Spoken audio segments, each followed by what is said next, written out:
బ్యూరోక్రసీని వదిలి బీఎస్పీలోకి అడుగుపెట్టారు. అప్పుడు అనుకున్నాం మేమందరం ఓ డైనమిక్ ఆఫీసర్ డేరింగ్ స్టెప్ అనుకున్నాం. సిర్పూర్ నుంచి గెలిచి అసెంబ్లీలో అడుగు పెడదాం అనుకున్నారు. అది కుదరలేదు. ఆ తర్వాత ఏం జరిగిందో మాయావతికి బీఎస్పీకి గుడ్ బై చెప్పారు. డైరెక్ట్గా మళ్ళీ కేసీఆర్ దగ్గరికి బీఆర్ఎస్లోకి వచ్చారు. నాగర్ కర్నూల్ ఎంపీగా కంటెస్ట్ చేశారు. అక్కడ ఓటమి ఎదురైంది. కాంగ్రెస్ అభ్యర్థి మల్లు రవి గెలిచారు అక్కడ. ఎస్, ఎందుకు మళ్ళీ ఇక్కడ గెలిచి పార్లమెంట్లో అడుగు పెడదాం అనుకున్నారు. ఈసారి దేశవ్యాప్తంగా మీ గళం వినిపించాలి అనుకున్నారు. ప్రజా సమస్యల మీద అక్కడి నుంచి పోరాడదాం అనుకున్నారు. కుదరలేదు. మళ్ళీ ఇక్కడేం జరిగింది? ఇక్కడ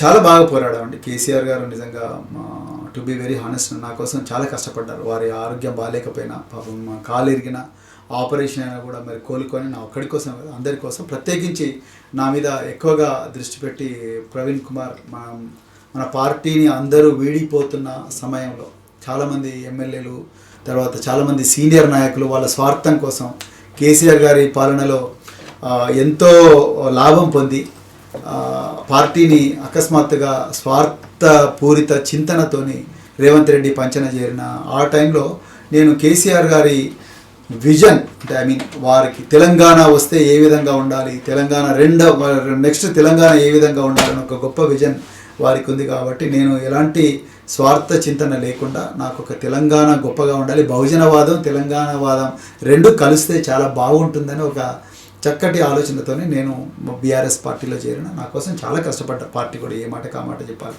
చాలామంది ఎమ్మెల్యేలు, ఎక్స్ఎమ్మెల్యేలు కష్టపడ్డారు. కానీ ఆ టైంలో ఏమైందంటే భారతదేశం అంతా కూడా రెండు కూటమిలుగా విడిపోయిందండి. ఒకటేమో ఎన్డీఏ కూటమి, రెండోటి ఇండియా కూటమి. రెండు వైపులా కూడా ఒకవైపు మోడీ, ఇంకోవైపు రాహుల్ గాంధీ. ఇవి రెండు మేమంటే మేము అన్న దాంట్లో ప్రాంతీయ పార్టీలు ఎక్కడ పోటీ చేసినా, ఏ కూటమిలో లేకుండా ఎక్కడ ఇండిపెండెంట్గా పోటీ చేసినా వాళ్ళకి ఇబ్బంది అయింది. తెలంగాణ ప్రజలు, నేను ఇప్పటికి కూడా చెప్తున్నాను, తెలంగాణ ప్రజలు కొంత అమాయకత్వంతో మోసపోయారు. మళ్ళీ అక్కడ కూడా నిజంగా తెలంగాణ ప్రజలు ఆ రోజు పార్లమెంట్ ఎలక్షన్లో బీఆర్ఎస్ పార్టీని గెలిపించిందంటే ఇవాళ తెలంగాణ పరిస్థితి ఈ విధంగా ఉండేది కాదు.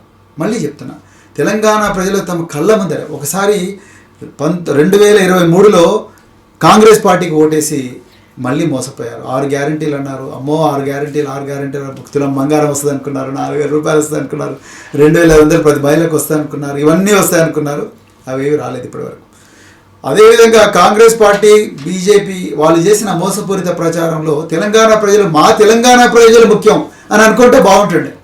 వాళ్ళ వైపు మోడీ, ఇంకోవైపు రాహుల్ గాంధీ ఇవే ఆలోచించారు తప్ప అసలు నా తెలంగాణకి ఏం కావాలి, తెలంగాణకు డబ్బులు ఎక్కడి నుంచి వస్తాయి, ఆ బడ్జెట్ అంతా కూడా ఆ బడ్జెట్లో ఎంతో బాగా మన వాటా మనకు వస్తే బాగుంటుండే అన్న పరిస్థితి తెలంగాణకు ఉంటే బాగుంటుండే. దానికి మనం ఒక 8-9 మంది ఎంపీలను మనం గెలిపించుకుంటుంటే బీఆర్ఎస్ పార్టీ తెలంగాణ ప్రతినిధిగా గలమెక్కేది. డెఫినెట్గా ఇవ్వాలి. కేంద్రంలో మైనారిటీ ప్రభుత్వం రూల్ చేస్తుందండి. సంకీర్ణ ఎంపీ కూడా లేకుండా అయిపోయాం. లేకపోతే ఎంత బాగుంటుండే. సో ఒక 8 మంది ఎంపీలు, 9 మందో 10 మంది ఎంపీలు తెలంగాణ నుంచి ఉంటుంటే మరో తమిళనాడు లాగానో లేకపోతే ఇంకొక, ఇప్పుడు ఆంధ్రప్రదేశ్లో చూడండి ఎంత డబ్బు తెచ్చుకుంటున్నారు. వాళ్ళకు కొంతమంది ఎంపీలు ఉన్నారు. బీహార్ వాళ్ళు చూడండి ఎంత డబ్బు తెచ్చుకుంటున్నారు కేంద్ర ప్రభుత్వంతో కొట్లాడి. ఇలా ఆంధ్రప్రదేశ్లో క్యాపిటల్ కోసం ఇంత చేస్తున్నారు. విశాఖ ఉక్కు కోసం 10,000 కోట్లు ఇచ్చారు. వస్తే మంచిది, వాళ్ళ రాష్ట్రం కూడా బాగుపడాలి. నేను కాదంటలేనండి, వాళ్ళకు ఇన్ఫ్రాస్ట్రక్చర్ రావాలి, నేను కాదంటలేను. బీహార్ కూడా బాగుపడాలి, తెలంగాణ కూడా బాగుపడాలి. ఇలా తెలంగాణలో ఉండే వాళ్ళందరూ ఏం చేసిండ్రు, 8 మంది కాంగ్రెస్ వాళ్ళు ఏమో అపోజిషన్లో కూర్చుంటారు, వాళ్ళకు వాయిస్ లేదు కేంద్రంలో. ఇంకా 8 మంది బీజేపీ వాళ్ళు ఏం చేస్తున్నారు, వాళ్ళకు ఒక 2 మంత్రుల శాఖలు ఇచ్చే వరకే వాళ్ళు అంతేగా నోరు మూసుకొని కూర్చున్నారు. బీఆర్ఎస్ పార్టీ గర్జించే, కానీ కేసీఆర్ గారి మార్గదర్శనంలో ఇలా ఆ పరిస్థితి. తెలంగాణ ప్రజలకు ఒక వాయిస్ లేదు కేంద్రంలో. ఎంత గొప్పగా ఉండేది, మనం అనుకున్న డ్రీమ్స్ అన్నీ కూడా నిజమయ్యేవి. కనీసం ఇప్పుడైనా ప్రజలు రియలైజ్ అయ్యిండ్రు, డెఫినెట్గా రియలైజ్ అవుతున్నారు. సో అయితే నాకు కొంత బాధ అనిపించింది కదా, అయ్యో ప్రజలు మనం అర్థం చేసుకోలేదు కదా అని అనిపించింది. కానీ తర్వాత రాజకీయాలు అంటే ఇట్లనే ఉంటాయేమో అన్న ఆలోచన, గెలుపు ఓటములు ఇవన్నీ కామన్ అనిపించింది. ఐపీఎస్ లక్ష్మీనారాయణ గారు, ఆర్ఎస్ ప్రవీణ్ కుమార్ గారు బ్యూరోక్రాట్స్ పాలిటిక్స్ లోకి అడుగు పెట్టడం అంటే ముఖ్యంగా మీరిద్దరు బెస్ట్ ఎగ్జాంపుల్స్ గా కనిపిస్తున్నారు సార్. ఆయన కూడా కెరీర్ పీక్స్ లో ఉన్న టైంలో ఐపీఎస్ వదిలేసి ఆయన కూడా రాజకీయాల్లోకి వెళ్ళి సాహసోపేత నిర్ణయమే అది. మీరు కూడా అలాగే తీసుకున్నారు. ఏదో అనుకున్నారు రాజకీయాలు, సెల్యూట్ కొట్టాము, ఇక మీదట మనం సెల్యూట్ కొట్టించుకుందాం అనుకున్నారు. కానీ సరే ఏదైనా కావచ్చు సార్, ఏదో మారుద్దాం మొత్తానికి చేంజ్ కోసం వచ్చారు సార్. కానీ అవ్వలేదు. ఏంటి సార్, ఐపీఎస్ లకి బ్యూరోక్రాట్స్ కి పాలిటిక్స్ సెట్ అవ్వట్లేదు అంటారా? ఎక్కడ తేడా జరుగుతుంది? అంటే వీళ్ళనే మనం తీసుకొని మాట్లాడుకోవాల్సింది లేదు, సక్సెస్ అయిన వాళ్ళు కూడా చాలా మంది ఉన్నారు. తెలుగు రాష్ట్రాల్లో మీరు అన్నట్టుగా అంటే ఒక్కటండి స్వరూప గారు ఏంటంటే ఒక వేవ్లో రాజకీయాలు, ఒక వేవ్లో రాజకీయ పార్టీలో నుంచి పోయి రాజకీయ పార్టీల ద్వారా ఎమ్మెల్యేలు కావడం చాలా ఈజీ అండి. అది దానివల్ల పెద్దగా మనం చేయలేమండి. కానీ మనం ఒక భావజాలాన్ని పునికి పుచ్చుకొని ఆ భావజాలాన్ని నిజం చేయాలి అన్న ఒక భావనతోని రాజకీయాలకు పోతే చాలా కష్టాలు ఉంటాయి. అంత ఈజీ కాదు. మనం ఏదో ఐపీఎస్ అయినంత మాత్రాన సినిమాల్లో మన గురించి రెండు సినిమాలు తీస్తానో, లేకపోతే సినిమాల్లో ఐపీఎస్ అంటే ఐపీఎస్ ఈ ఐపీఎస్ అంటే ఒక ఐపీఎస్ ఆఫీసర్ ఈ విధంగా చేశాడు ఆ విధంగా చేశాడు అని జనబాహుల్యంలోకి పోతే మీకు అట్లా ఓట్లు రావండి. రాజకీయం అంటే నిరంతరం ప్రజల మధ్యలో ఉండడం, ప్రజల బాధలను అర్థం చేసుకోవడం, ప్రజలకు మన మాటలు కానీ మన చేతలు కానీ ఉపశమనాన్ని ఓదార్పునివ్వడం, ప్రజల కళలు నిజం చేసే శక్తి మీ దగ్గర ఉందని ప్రజలు మిమ్మల్ని నమ్మడం, నిరంతరం ప్రజలకు అందుబాటులో ఉండడం, నీవు లేకపోయినా నీకోసం పనిచేసే క్యాడర్ ఉండడం. పోలీసులు ఏముందండి, మీరు డీజీపీగా ఒక ఆర్డర్ ఇస్తే కింద ఎస్పీ చేస్తాడు, ఎస్పీ ఆర్డర్ ఇస్తే సబ్ ఇన్స్పెక్టర్ ఆఫ్ పోలీస్ చేస్తాడు, ఆయన ఆర్డర్ ఇస్తే కింద కానిస్టేబుల్ చేస్తాడు. రాజకీయాల్లో అట్లా ఆర్డర్లు ఉండవండి.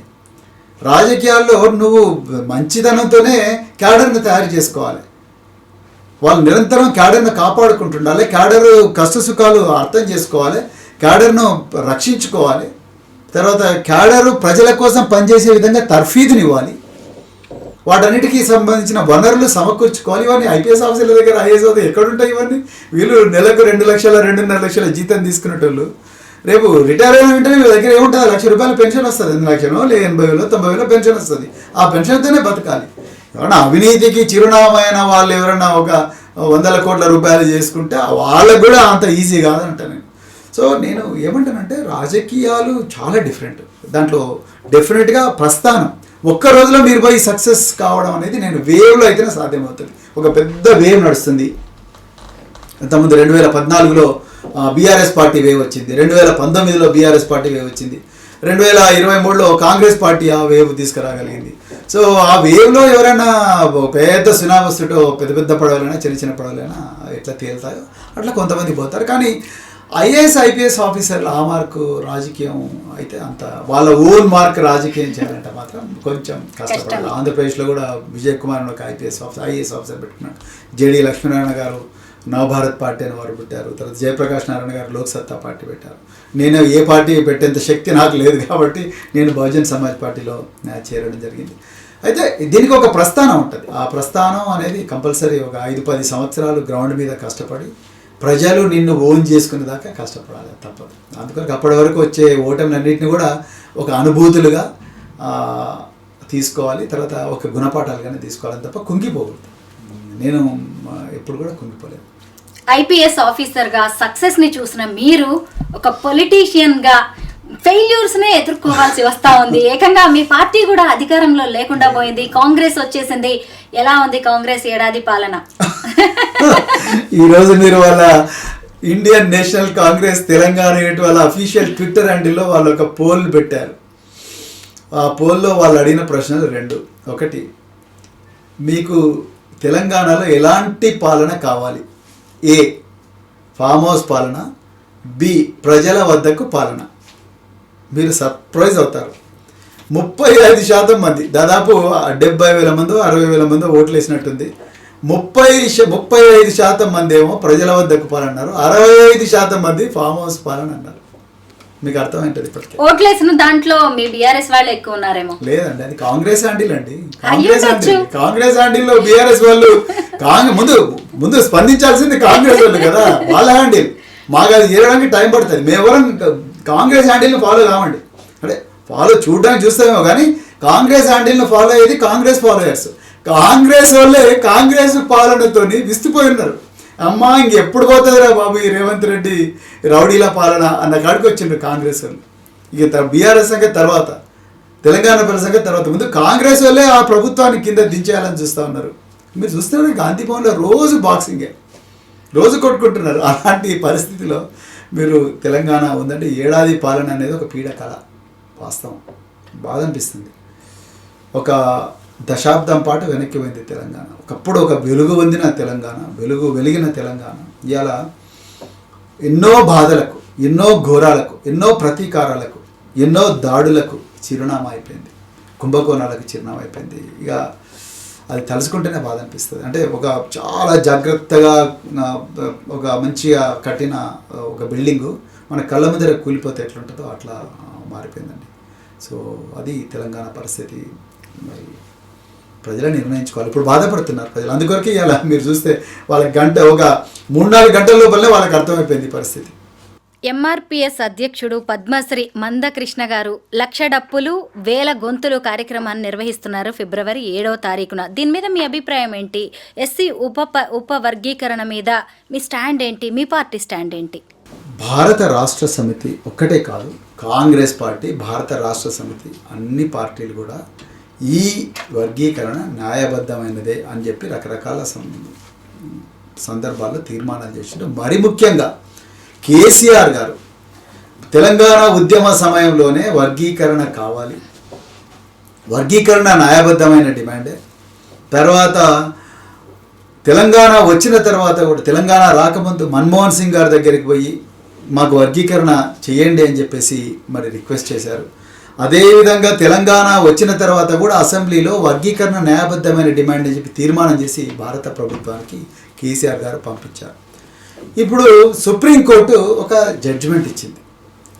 ఒకప్పుడు 2006 సంవత్సరంలోనే 2004 సంవత్సరంలో వర్గీకరణ చెల్లదు అని చెప్పి తీర్పిచ్చిన సుప్రీంకోర్టే మళ్ళీ ఒక రాజ్యాంగ ధర్మాసనం 2024లో వర్గీకరణ సబబైనది అని చెప్పేసి తీర్పిచ్చింది. మరి రాజ్యాంగ ధర్మాసనం తీర్పిచ్చినప్పుడు అన్ని ప్రభుత్వాలు కూడా దానికి కట్టుబడి ఉండాలండి. సో మందకృష్ణ గారు మరి 1,00,000 డప్పులు 1000 గొంతుకలు అనే ప్రోగ్రాం మాదిగల సంస్కృతిని ప్రతిబింబించే విధంగా మరి చేస్తున్నారు. వారికి నేను శుభాభినందనలు, వారికి ఆల్ ది బెస్ట్ చెప్తున్నాండి. సో ఒక కులానికి సంబంధించిన సంస్కృతి, రెండోది ఒక ఏరియాకు సంబంధించిన సంస్కృతి, వాళ్ళు కళారూపాలను ప్రదర్శించుకుంటే అందులో తప్పులేదు. అయితే నేను ఒక్కటే కాషన్ ఏమిస్తున్నానంటే, ఈ ఒక కులంకు అన్యాయం జరిగిందని చేసే పోరాటంలో అవతలి కులాలు ఏవైతున్నాయో వాళ్ళ పట్ల విద్వేషపూరితంగా ఉండకూడదు. అది కొంచెం జాగ్రత్తగా ఉండాలి. ఇది 2 కులాల మధ్యలో పంచాయతీలాగా, ఒక 3 కులాల మధ్యలో పంచాయతీలాగా ఉండకూడదు. ఇప్పుడు ఈ వర్గీకరణలో మాలలకు మాదిగలు శత్రువులు కాదు, మాదిగలకు మాలల శత్రువులు కాదు. వీళ్ళిద్దరూ బైండ్లకు, గోసంగిలకు ఎన్నో ఉపకులాలు, మనకు తెలియని ఉపకులాలు ఉన్నాయి. 59 ఉపకులాలు. 59 కులాల్లో మనం ఓన్లీ మాలమాది గురించే మాట్లాడుతున్నాం. మిగతా 57 కులాల పరిస్థితి ఏంటి? బేడ బుడగజంగాలు, గోసంగిలు, మాలదాసరి, మాదిగ దాసరి, మాస్టీను, అదేవిధంగా మోచి, సమగార, దాని తర్వాత చిందు, ఎన్నో డక్కలి, బ్యాగర, ఎన్నో కులాలు ఉన్నాయి. వీళ్ళ గురించి ఎవరు మాట్లాడుతున్నారు? సో అంటే 2 ప్రధానమైన కులాలు కొట్లాడుకునేటప్పుడు, వాళ్ళ ఆస్తులు పంచుకునేటప్పుడు, వాళ్ళ భాగస్వామ్యాన్ని గురించి మాట్లాడేటప్పుడు అసలు ఏమాత్రం నోరు లేని కులాలు దాదాపు 56, 57 ఉన్నాయి. వాళ్ళ గురించి ఎవరు ఆలోచించడం లేదు. తర్వాత ఇంకొక విషయం ఏంటంటే, ఇది మాదిగలు చేసే పోరాటం మాలల వ్యతిరేక పోరాటంగా మారకూడదు, మాలలు చేసే ప్రతి పోరాటం మాదిగల వ్యతిరేక పోరాటంగా మారకూడదు. వాళ్ళిద్దరూ సామరస్యపూర్వకంగా ఈ సమస్యను పరిష్కరించుకొని దేశానికి ఆదర్శంగా నిలిస్తే చాలా బాగుంటుంది. మొట్టమొదటి పాయింట్. ఇక రెండవ పాయింట్ ఏంటంటే, నిజానికి ఈరోజు ఆస్తులు, సంపద అంతా కూడా ఎక్కడుంది? సంపద అంతా కూడా ఇలా ప్రభుత్వ రంగం నుంచి ప్రైవేట్ రంగానికి మారింది. సంపద అంతా కూడా ఇలా ప్రైవేటు రంగం స్వచ్ఛంద రంగంలోకి మారింది. ఆ ప్రైవేటు రంగం స్వచ్ఛంద రంగం గ్లోబలైజ్ అయిన ఈ పరిస్థితి లోపల ప్రైవేటు రంగంలో కూడా మన వాటా ఎంత అని అడగాల్సిన పరిస్థితి ఎస్సీలు కానీ, ఎస్టీలు కానీ, బీసీలకు కానీ, అగ్రవర్ణాల్లో ఉండే పేదలకు కానీ ఈరోజు ఉన్నది. లేకపోతే అక్కడ కూడా మళ్ళీ 1% to 2% మాత్రమే మరి రూల్ చేసే ప్రమాదం ఉన్నది. ఇప్పుడు నడుస్తున్నది ఆ 1% దగ్గరనే 80% సంపద ఉన్నది. 80% ప్రజల దగ్గర 20% సంపద ఉన్నది. 10% సంపద ఉన్నది. ఇప్పుడు ఇది నడుస్తున్నది. సో దీని మీద కూడా ఈ పోరాటం చేసే ఈ సంస్థలు ఎంఆర్పిఎస్ కావచ్చు, మాలమానాడు కావచ్చు, లేకపోతే బీసీ పోరాట సమితి కావచ్చు, ఇంకెవరైనా ఉంటే వీళ్ళందరూ కూడా దీని గురించి ఆలోచించాలి. ప్రైవేటు రంగంలో మనం కోల్పోతున్న అవకాశాలు, ఇలా స్టాక్ మార్కెట్ కానీ లేకపోతే ఇంకా రకరకాల మార్కెట్లలో $1 ట్రిలియన్ సంపద ఉంది. ప్రభుత్వం దగ్గర ఏముందండి, ఉద్యోగాలు, తర్వాత ఈ ఎడ్యుకేషన్లో సీట్లు తప్ప. అక్కడ అసలైన సంపద, దాని గురించి కూడా ఆలోచించాలి. ఈ 2-3 కులాల మధ్యలో పంచాయతీలాగా మారకూడదు. ఒకరు ద్వేషించుకునే స్థితి రాకూడదు. ఒక తండ్రి తల్లి ఒక కుటుంబంలో పుట్టిన 2 బిడ్డలు ఆస్తుల పంపకాలు చేసుకునేటప్పుడు ఏ విధంగా అయితే సామరస్యపూర్వకంగా పెద్ద మనుషుల సమక్షంలో చేసుకుంటారో ఆ విధంగానే ఈ కులాలని కూడా వాళ్ళ సమస్యలు పరిష్కరించుకోవాలి తప్ప ఒక కులం ఇంకో కులాన్ని ద్వేషించే పరిస్థితి ఉత్పన్నం కాకూడదు అనేది నా point. Thank you so much sir. Next ఎలక్షన్స్లోనైనా మిమ్మల్ని మళ్ళీ ప్రజాప్రతినిధిగా చూస్తామని అనుకుంటున్నాం. ఎమ్మెల్యే గానో లేదంటే ఎంపీ గానో మినిస్టర్ గానో మీరు ఉండాలని కోరుకుంటున్నాం. Thank you so much. Thank you very much.